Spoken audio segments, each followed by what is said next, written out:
அதுக்கு என்ன ஆதாரம் இருக்குன்னு காட்ட சொல்லுங்க. இவன் 15 வருஷமா எங்க படுத்திருந்தான் அப்படின்லாம் கேட்டிருக்காரு. இவன் பிரபாகரனை பொய்ன்னு சொல்லிட்டான் அப்படின்னு சொல்றாரு. நாங்க எப்ப சொன்னோம்? தலைவர் பிரபாகரன் தான் உலகத்திலே உண்மையான தலைவர்ங்கிறதா எங்களுடைய நிலைப்பாடும் கூட.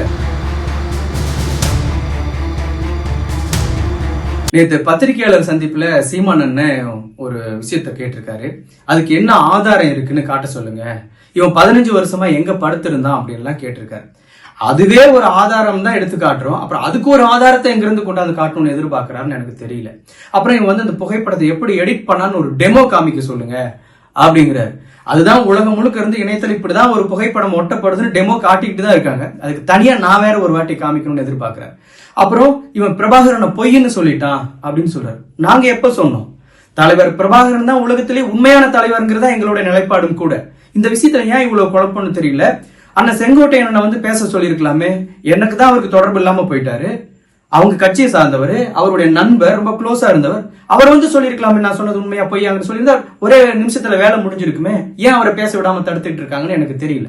இதெல்லாம் கூட எனக்கு பிரச்சனை இல்லை. நம்ம அண்ணன் நான் கடந்து போகணும் அப்படின்னு தான் நான் நினைச்சேன். ஆனா நேத்து திரும்பவும் என்னை பத்தி ஒரு முழு பொய்ய சொல்லியிருக்காரு. அதனாலதான் நான் விலைக்கு சொல்ல வேண்டிய ஒரு தேவை ஏற்பட்டிருக்கு. 1 இயர் உள் ஒதுக்கீடு சம்பந்தமா ஒரு பிரச்சனை வரும்பொழுது இவர் குரல் கொடுத்ததுக்கு நன்றி சொல்லும் விதமா கூப்பிட்டு அவர்கிட்ட பேசிட்டு, ஆனா சமூக நீதி சார்ந்து நீங்க குரல் கொடுக்கறீங்க, ரொம்ப நன்றி. சமூக நீதி சார்ந்து நம்ம எந்த இடத்துல கை வச்சாலும் அது தந்தை பெரியார்ல தான் போய் முடியுது. தந்தை பெரியார் தான் இதுக்கு மூல காரணமா இருக்காரு.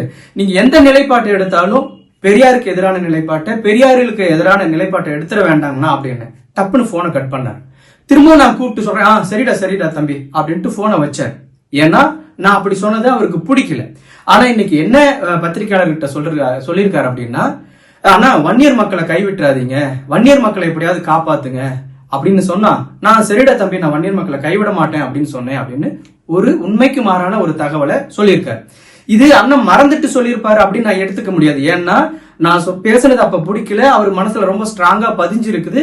அதை வேணும்னே மாத்தி இப்ப பேசுறாரு. என்ன நோக்கத்துல பேசுறாரு அப்படின்னா, 40 ஆண்டுகளா 1 இயர் மக்களுக்காக போராடிட்டு இருக்கிற டாக்டர் ஐயாவோட சீமான் பெரிய போராளியா மாறுவாரு, 1 இயர் மக்களை காப்பாத்துவாருன்னு இவன் அவங்ககிட்ட போய் கேட்டானா அப்படின்னு 1 இயர் மக்கள் தரப்புலையும் என் மேல அதிருப்தியை ஏற்படுத்துறது. ரெண்டாவது வந்து பெரியாரிஸ்டுக்கு மத்தியில இவன் 1 இயர் மக்கள் சார்ந்து ஏதோ சாதிய சிந்தனையோட பேசியிருக்கான் போல இருக்கு அப்படின்னு இவங்களுக்கு மத்தியிலையும் ஒரு அதிருப்தியை ஏற்படுத்தணும்னு நினைச்சு அண்ணன் இப்படி ஒரு உண்மைக்கு மாறான செய்தியை சொல்லியிருக்காரு. நான் கண்டிப்பா இதுக்கு எனக்கு அண்ணன் ஆதாரம் கொடுத்துதான் ஆகணும். ஏன்னா இது வந்து குடியரசு இதழோ விடுதலை இதழில தேடுற மாதிரியோ அல்லது நாட்டுடைமையாக்கப்பட்ட பிறகு ஆதாரம் கொடுக்கற மாதிரியான விஷயம் கிடையாது. அவரோட கைபேசியிலேயே இருக்கு. ஏன்னா அவரோட பல கைபேசி உரையாடல்களை பதிவு செய்யப்பட்டு இணையத்துல நான் கேட்டிருக்கேன். இதுவும் அவர் எல்லா கைபேசி உரையாடலையும் பதிவு பண்றாரு. தயவு செஞ்சு கொஞ்சம் பின்னாடி போய் நான் என்ன பேசணுங்கிறத எடுத்து பொது வெளியில போட்டா நான் ரொம்ப மகிழ்ச்சி அடைவேன். ஏன்னா நான் பேசுனதுக்கு உண்மைக்கு மாறா ஒரு விஷயத்த சொல்லியிருக்காரு. தயவு செஞ்சு அவர் எடுத்து அந்த ஆதாரத்தை வெளியிடணும் அப்படின்னு கேட்டுக்கிறேன். திரும்ப பெரியாருக்கு எதிராக பிரபாகரன் நிறுத்துறாங்க, பெரியாருக்கு எதிராக அன்னை ஆணைமுத்து அவர்களை நிறுத்துறது, இதெல்லாம் வந்து அவரோட நிலைப்பாடு. எல்லாருமே வந்து பெரியாருக்கு ஆதரவாதான். தலைவர் பிரபாகரனா இருக்கட்டும், ஐயா ஆணைமுத்து அவர்கள்ட்டும் எல்லாருமே பெரியாரிஸ்ட் தான். பெரியாரிஸ்டுகள் எல்லாமே கொண்டாந்து பெரியாருக்கு எதிராக நிறுத்துறது மூலமா என்ன வெற்றியை அடைய முடியும்னு எனக்கு தெரியல. தொடர்ந்து இந்த மாதிரியான உண்மைக்கு மாறான செய்திகளை சொல்லாம ஏன் அண்ணங்கிறதுனால திரும்பவும் அவர்கிட்ட ரொம்ப அன்போட வேண்டுகோள் கேட்டுக்கிறேன். அண்ணா, நாம சமூக நீதி சார்ந்து நின்னா மட்டும்தான் வடமாநிலங்கள் மாதிரி ஆகாம இந்த நம்ம தமிழ்நாடு காப்பாற்றப்படுங்கிறத திரும்பவும் உங்ககிட்ட நான் வேண்டுகோளா வச்சுக்கிறேங்கன்னா, தயவு செஞ்சு இந்த உண்மைக்கு மாறான தகவலை நீங்க சொன்னதை மட்டும் ஆதாரப்பூர்வமா எடுத்து வெளியிட்டுருவீங்க அப்படிங்கிற நம்பிக்கையோட உங்ககிட்ட கேட்டுக்கிறேன். பாதகம் செய்பவரை கண்டால் நாம் பயம் கொள்ளலாகாது பாப்பா, மோதி மிதித்து விடு பாப்பா, அவர் முகத்தில் உமிழ்ந்து விடு பாப்பா. அண்மை செய்திகளை உடனுக்குடன் தெரிந்து கொள்ள இணைந்திருங்கள் எம் நாடு தொலைக்காட்சியுடன்.